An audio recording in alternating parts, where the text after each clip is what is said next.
coupables de cette affaire. Nous tous ici, nous sommes coupables de cette affaire. Bon. Et nous l'avons même illustré en partant ici quand j'ai donné l'exemple de Calixte. Tu vas prier pour quelque chose, tu pries pour quelque chose, tu pries pour quelque chose. Quand Dieu le fait, c'est quoi la première réaction? C'est incroyable.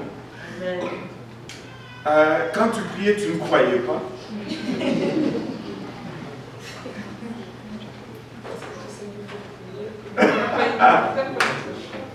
Aïe, aïe, aïe. Heureusement, vous savez, Dieu est un Dieu très bon.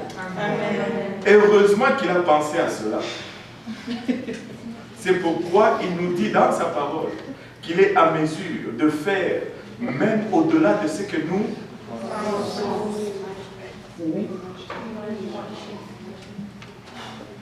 une chance, sinon c'est un cas désespéré. C'est un cas désespéré. Oui. Quand on devient, tu approuves quelque chose, tu attends que tu le fais, là, comme quelqu'un te dit, oh oui, Dieu l'a fait, nous avons ok, là, mais la personne attend que tu es content, trop enthousiaste, mais toi, tu es juste, c'est tout, on va prier. Mais, bon, ok. Il y a des personnes qui ne sont pas démonstratives. C'est correct. C'est plate. Bon, qui était à l'église de l'Est dimanche matin? Bon, il y a eu plusieurs personnes qui ont gagné des prix. Amen. Mais moi, j'ai aimé quand quelqu'un a gagné un prix. Tu es même content de partager la joie. Amen. Il y en a qui gagnent quelque chose. Ils gardent toute la joie pour eux-mêmes à l'intérieur. Bon, il y en a qui sont expressifs. C'est bien. Il y en a d'autres qui sont moins expressifs, c'est bien. Mais nous devons toujours être reconnaissants vis-à-vis de Dieu quand il fait quelque chose. Qu'on soit peu expressif ou pas expressif, écoutez, si Dieu le fait, nous devons être reconnaissants parce qu'à nous, il n'y a aucune mérite. C'est pourquoi nous sommes toujours reconnaissants vis-à-vis de Dieu. Parce que je sais que si on regardait seulement à mes attitudes, à ma fidélité, oh, ça serait longtemps que je serais dehors. J'ai déjà failli. Écoutez, si j'avais, à chaque fois que j'échouais, à chaque fois que je faillissais, qu'on me donnait un billet de $1, je serais déjà multimillionnaire. Je serais déjà multimillionnaire. Mais oh, béni soit le nom de l'Éternel, sa miséricorde et sa grâce nous garde. Amen. Non? Amen. Et ce n'est pas une licence pour pécher. Ce n'est pas une licence pour se contenter de la médiocrité. C'est ça. Dieu déteste la médiocrité. Alléluia. Dieu vomit la médiocrité. Nous ne devons pas être médiocres. Mais nous devons toujours aspirer à l'excellence. Parce que notre Dieu est un Dieu excellent et nous devons ressembler à son image. C'est pourquoi il faut, écoutez, c'est très difficile quand nous connaissons tous nos limites. Ok? Nous connaissons tous nos limites. Et nous avons tous des limites. Il y a de ces moments où tu peux donner le meilleur de toi-même et tu échoues quand même.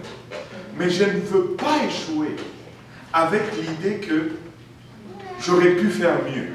Ça, c'est un sentiment que je n'accepte pas à vivre avec. Écoute, quand j'échoue, qu'il soit clair dans ma tête que j'ai tout donné, mais que je n'ai pas réussi. Et j'ai la paix dans mon échec. Je n'ai pas tout réussi, toutes mes entreprises, mais je ne veux pas vivre dans la médiocrité. Savoir que je pouvais faire mieux, mais je ne l'ai pas fait, ça c'est dérangeant. C'est très dérangeant. Et nous ne devons pas permettre cela dans notre vie. Il faut toujours donner le meilleur de soi-même. Et puis Dieu va faire le reste. Dieu va faire le reste. Oui, Lolo. Pourquoi est-ce que le Seigneur a choisi Israël et pas un autre peuple? Qu'en est-il de cette faveur aujourd'hui par rapport aux nations? Les questions de pourquoi, c'est la meilleure question. Qui peut compléter cette phrase? S'il vous plaît. Non, j'ai parlé de cela.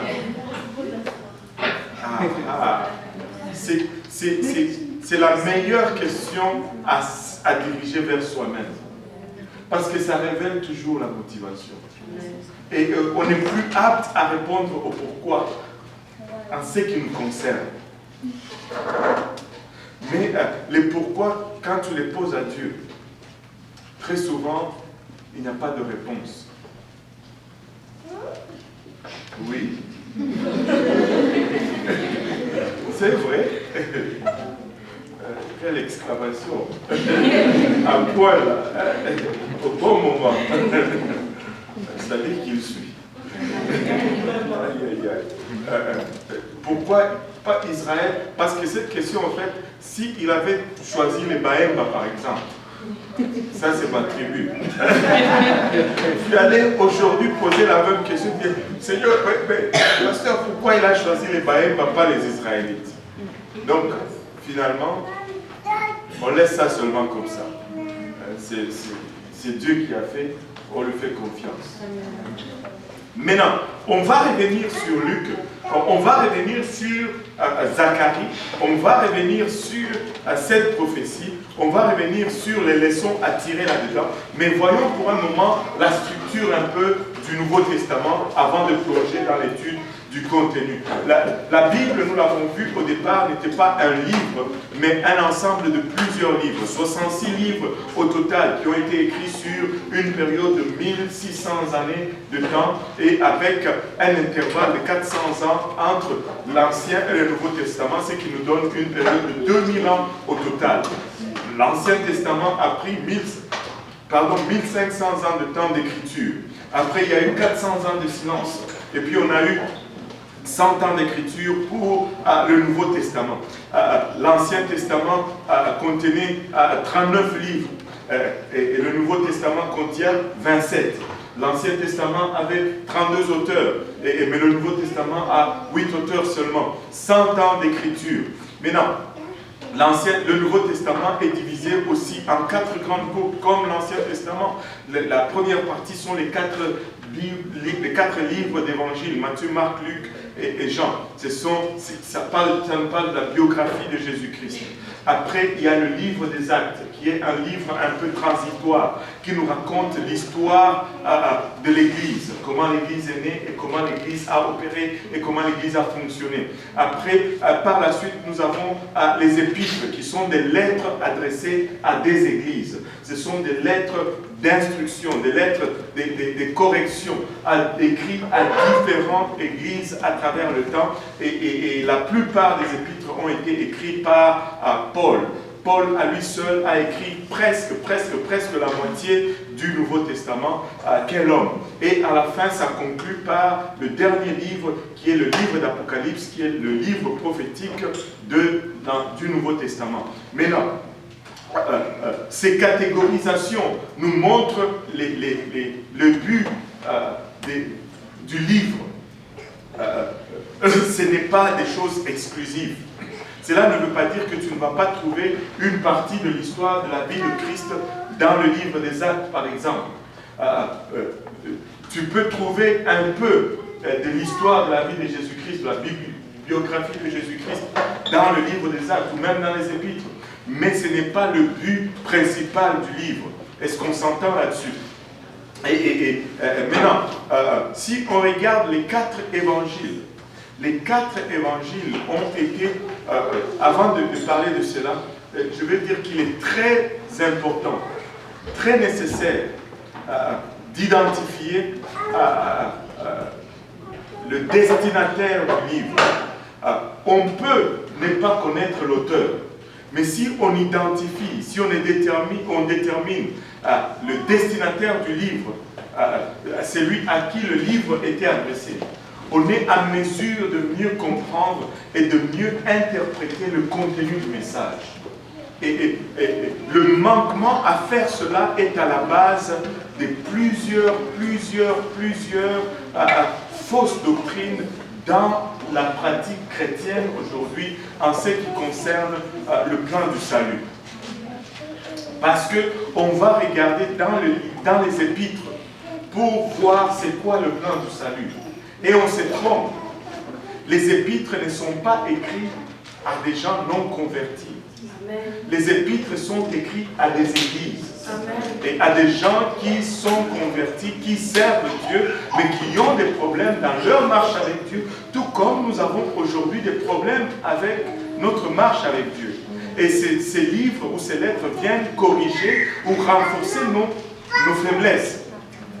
Ce n'est pas là qu'on va chercher et découvrir le plan du salut. Si tu veux savoir comment les gens se convertissent, va dans le livre des Actes, qui est le livre historique, qui nous décrit la conversion des gens. Et étudie leur conversion, tu vas voir que c'était pareil, et à chaque fois. Les gens, je vais vous donner l'erreur la plus populaire. Ils vont lire Romains 10, 9, 10. Quelqu'un peut lire Romains 10, 9, 10.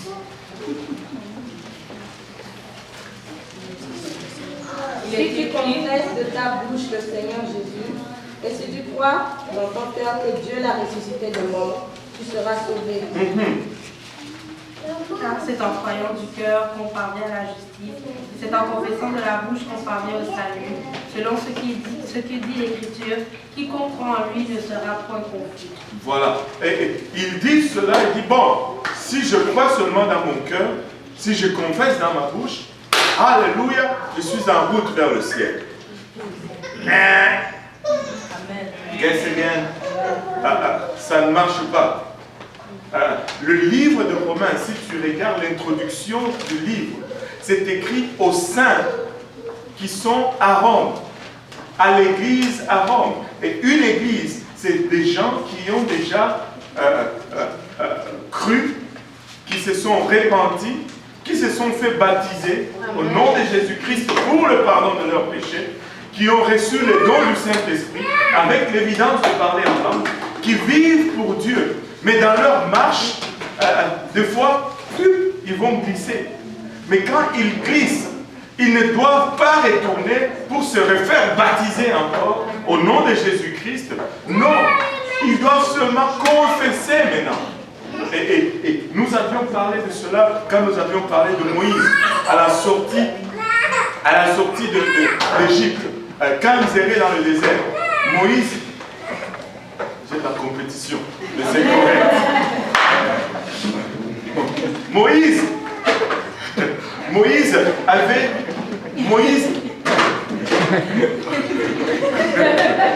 Je disais Moïse.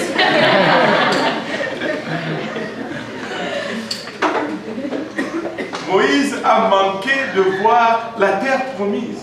Moïse a manqué d'entrer au Canada. On lui a refusé le visa. Oh non. Moïse a manqué d'entrer à Canaan. Il n'y avait pas de système de visa à l'époque. Mais c'est Dieu qui lui a dit, tu n'entres pas dans la terre promise parce que tu ne m'as pas honoré devant le peuple. Qu'est-ce que Moïse avait fait comme faute pour qu'il reçoive une punition si sévère? Il y en a qui se rappellent? Il a frappé le rocher.